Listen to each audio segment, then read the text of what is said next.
Poznamo nasičene in nenasičene maščobne kisline. Nasičene najdemo v živilih živalskega izvora, največ nenasičenih, ki imajo tudi dvojne ali nenasičene vezi med atomi ogljika, pa v rastlinskih oljih in oreščkih.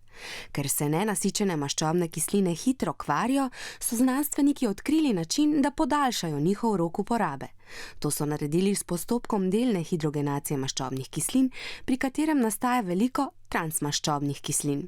Veliko transmaščob vsebujejo ocvrta hrana, ocvrt krompirček, čips, napolitanke, rogljički. Te maščobe so, poleg tega, da so bolj obstojne, poceni in všečnega okusa.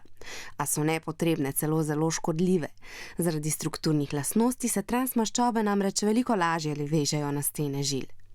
Tako spodbujajo razvoj smrtno nevarnih srčno-žilnih bolezni in so pomemben dejavnik za nastanek bolezni možganov, nekatere vrste raka in alergij.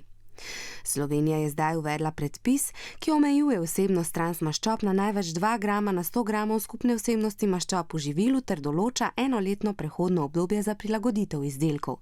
To pomeni, da se bodo živila, ki vsebujejo preveč transmaščob in se že prodajajo, lahko prodajala do 4. 4. 2019. Torej, zmerno uživanje maščob je nujno. So namreč vir energije, vsebujejo pa tudi nujno potrebne maščobne kisline in maščobah topne vitamine.